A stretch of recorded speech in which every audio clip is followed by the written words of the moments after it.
Hey guys.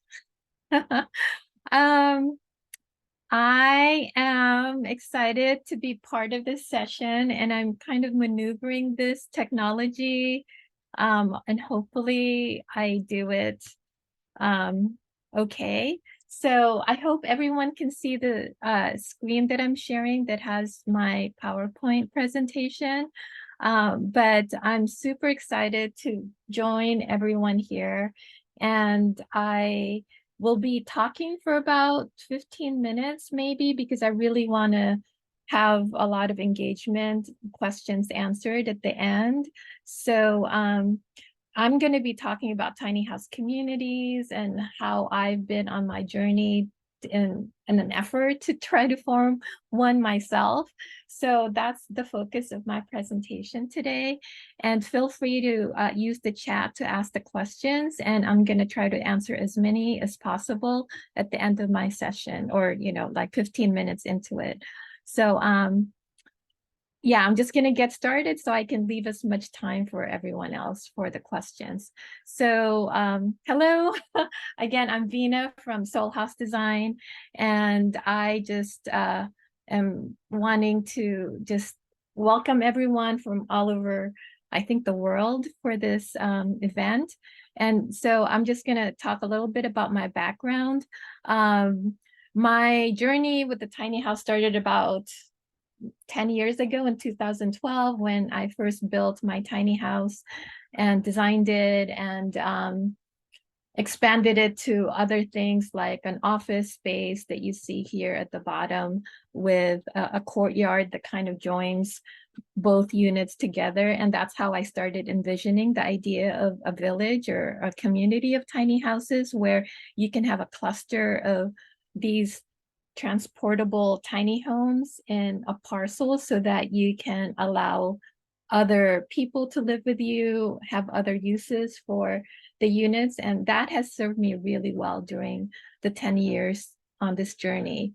Because when I started my tiny house, my business, Soul House Design, wasn't really catering to people who wanted to live more efficiently with a small footprint.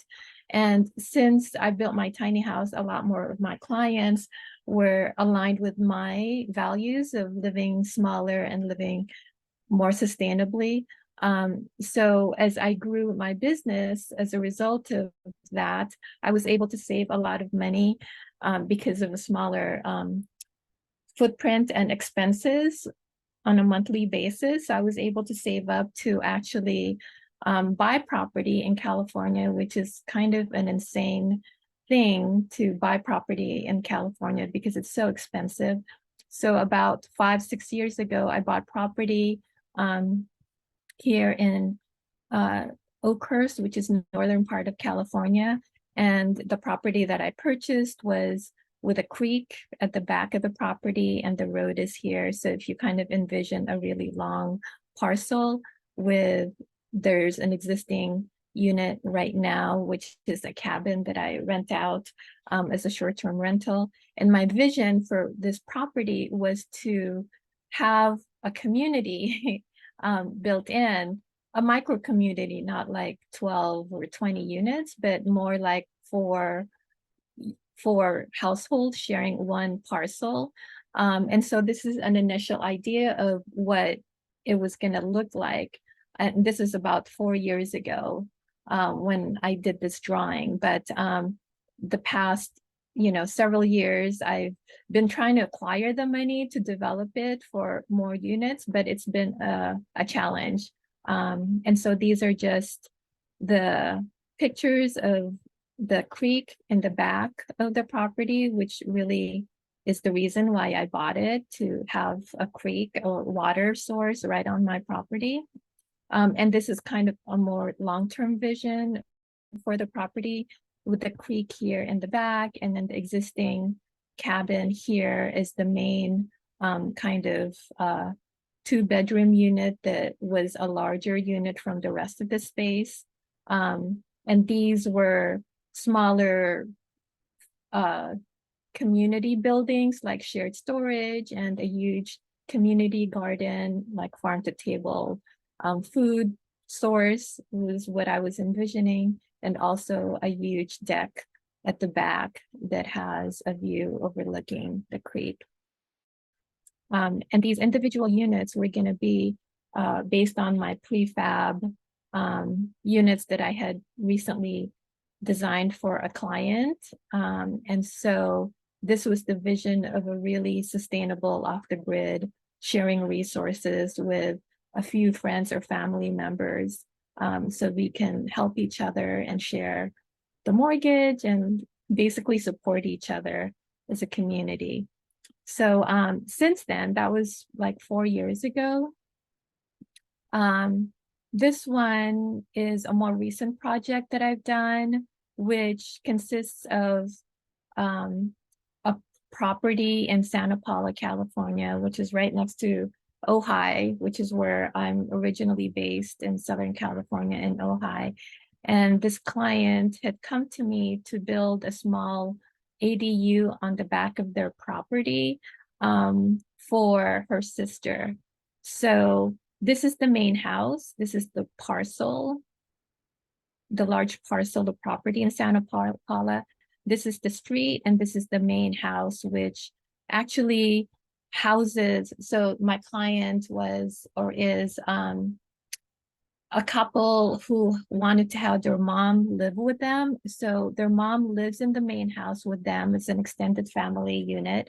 And then my client's sister also wanted to live on the property in her own small dwelling, and that's what this is for. It's an ADU, an accessory dwelling unit that we put in the back.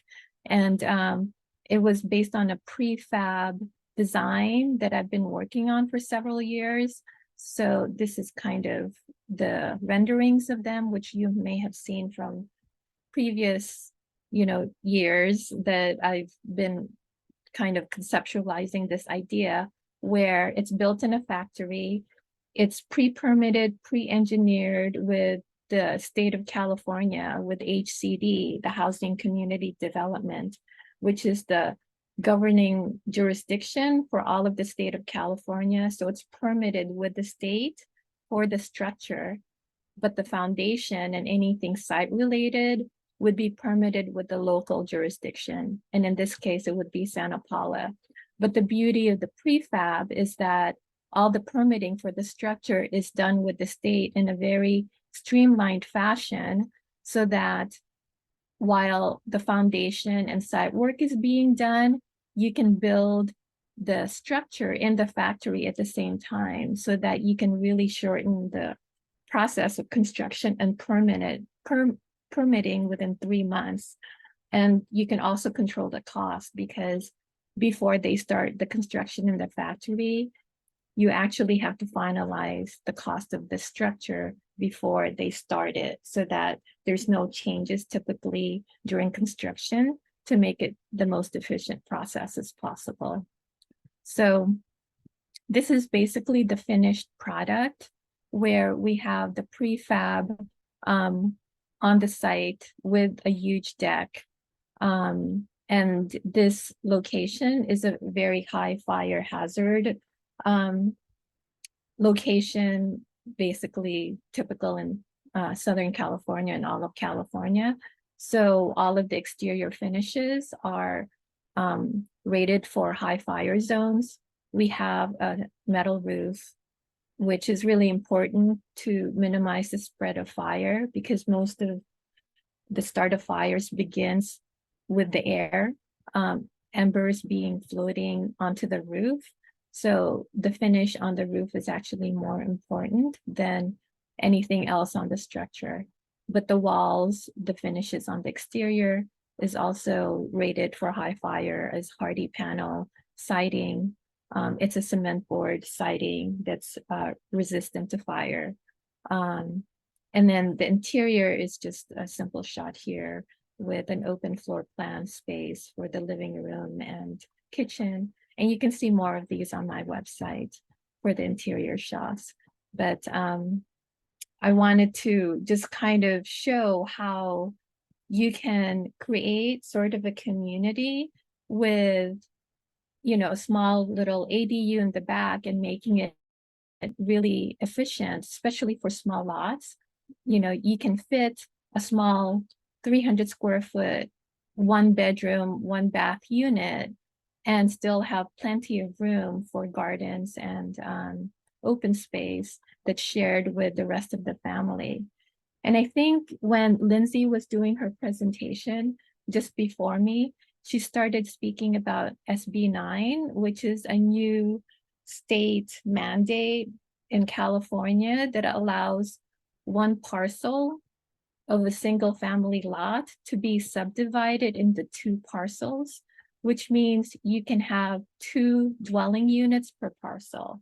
And actually you can have more than one ADU on one parcel, because you can also have a junior ADU, which is attached to the main house. So technically you can almost have 3 units per parcel and also duplexes. So California is coming up with a lot of different options to increase the housing stock for the state, because we are all in desperate need of affordable housing. So if you can imagine, you know, this is one main house, maybe an attached ADU to the house, and then a detached ADU to the back, and then have that be the same for your neighbors. You can connect kind of different parcels together and just have, you know, a lot more open space and freedom, so that you can have a community setting at this, you know, this type of community shared parcel idea. So what I want to get to also is the latest project that I have, which is actually working with the city. I can't name exactly the jurisdiction I'm working with right now because it's not officially public. We want to announce it a little bit later to the rest of the community.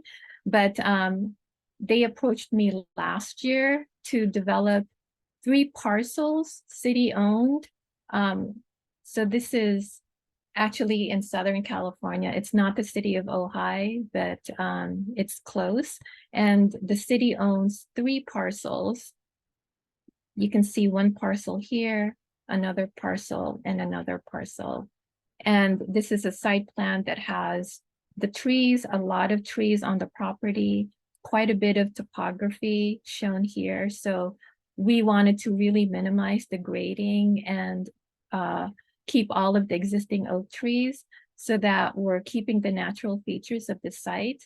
And this, of course, is slotted for affordable housing. So we had a lot of guidelines we needed to comply with to keep the affordable housing overlay for this project. We've been working with the city for the past month or 2.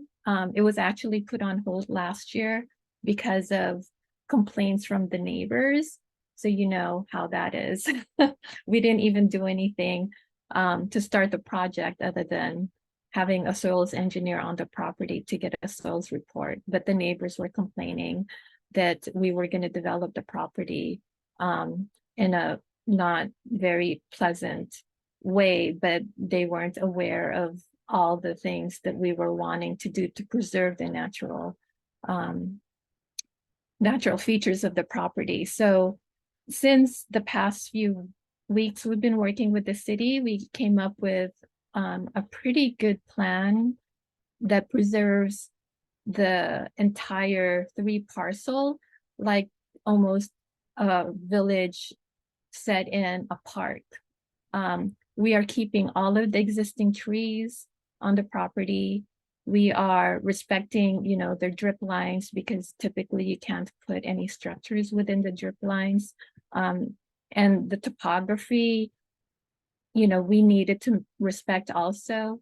So we concentrated most of the tiny houses on the south side and then a little bit on the north side, because it has a flatter topography here. And then we're creating a lot of pathways to experience the existing oak trees, and proposing like a Chumash educational hiking path and fruit trees on the edge here. and individual storage units for the well, they're not ADUs. These are considered single family homes. And again, these units are based on my prefab module of 300 square feet with a large deck. And we will probably do another unit that's slightly larger at 500 square feet. So we're trying to give a variety of options here. But we're pretty excited with the idea of creating this garden-like settings for the village, because we didn't want to make it like a mobile home with just a row of tiny houses that don't have any green space. It was really important that we would maintain as much of the green space as possible. So let's see, it's 11:49. Zach or Jason, would you mind helping me moderate the comments so I can answer? Hey, Vina, yeah, no worries. Yeah, and if you're done sharing, you can, or do you want to keep your presentation up? I can stop share. Okay, yeah, then you should have the sidebar with all the chat right there as well, now that you'll be able to see. Does that pop up for you? Yeah, I can see the chat. Cool, There's okay. quite a bit, so I'm wondering if you're able to pick out some questions early on. Yeah, let's see, and everyone, let's open up to questions. So if you have any, you drop them in the chat right now, and we'll look through these ones as well. Annie was wondering about the process. She was, saying, isn't it typical to have a public hearing announcement?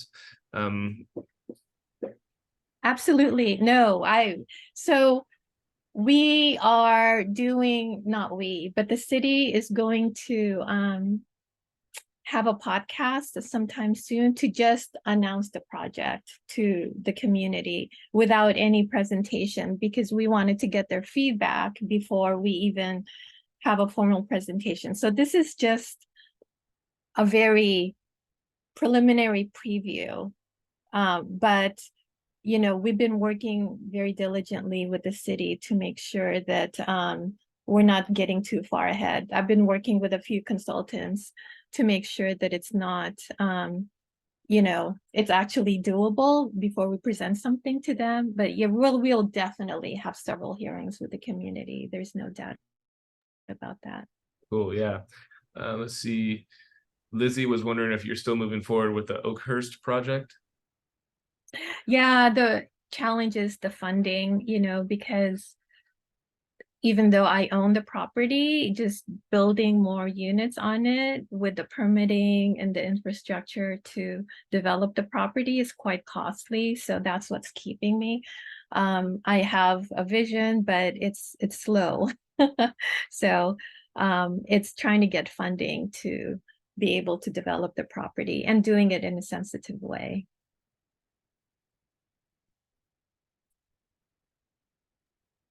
Cool. Let's see. Michael was wondering what the current zoning is for that last project.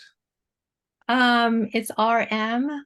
I forgot what that stands for. It's residential mixed use, but we're doing an overlay. So because it's for affordable housing, but we're trying to keep it very minimal impact. And there's a lot of, guidelines like the setbacks and the grading ordinance of maximum slope of 10% and not having any retaining walls. And there's a lot of guidelines that we're trying to meet. So yeah, the zoning will be an overlay for affordable housing. And right now it's like 11 units at the maximum that we're proposing. So we wanted to keep it at a minimum. Cool. Megan was wondering, is there a lot minimum for SB9 splits? A lot minimum. I think there is. It might depend on your local jurisdiction, but you need to be able to meet the setbacks for one, but it's pretty small. Because the setbacks right now are only 4 feet on the side and in the rear for an ADU.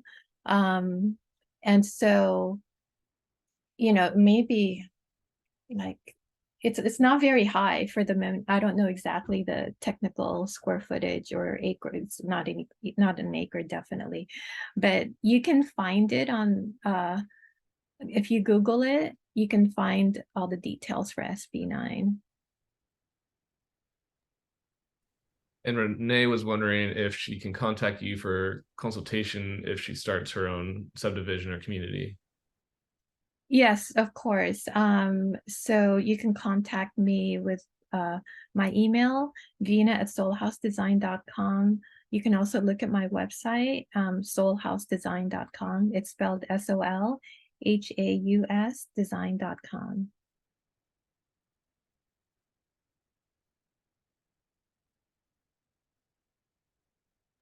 And Deb was wondering about the software to create village layouts like you were doing there.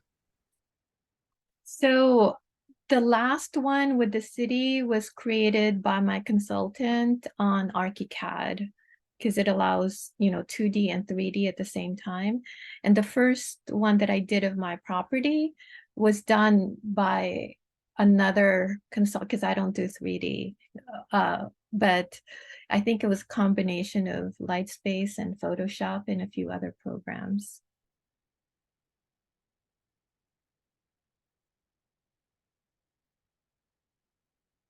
Cool. And then there's a couple comments talking about just being conscious of privacy when it comes to, small communities like that, and how you think about that. Yeah, absolutely. That is a huge thing because I definitely wanted to have the decks be, there's an entry to the tiny house, but the decks be as private as possible. So you still have your own private space.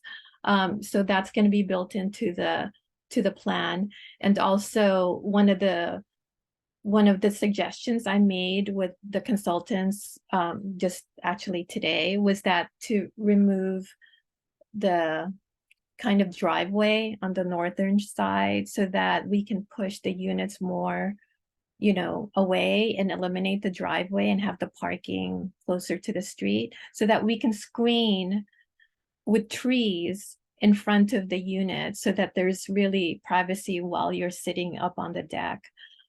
Because living, my own small, tiny, it's really important to have privacy outside and not just be open to the world. That's nice to do, as a community gatherings area, but yeah, it's definitely built into the design that we're going to have privacy along each unit.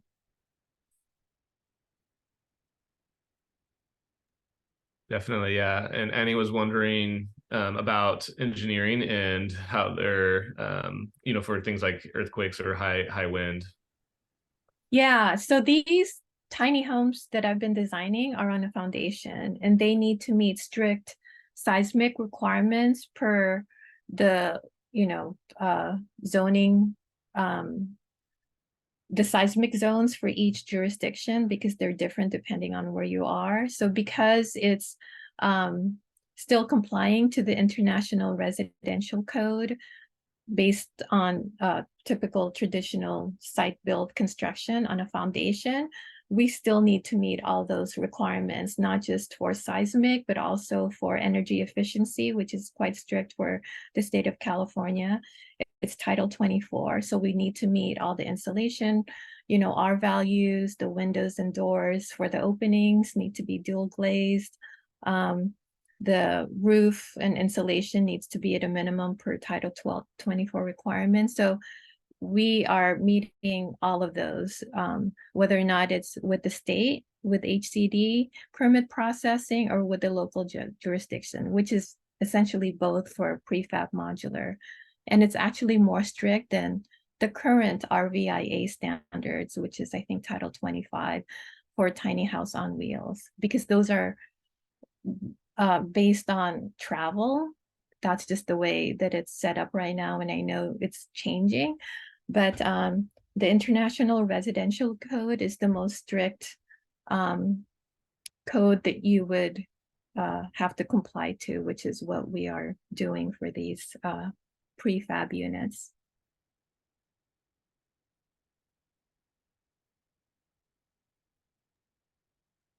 Cool, that makes sense. Yeah. Let's see. Any other questions, anyone? I think we've gotten through most of them here.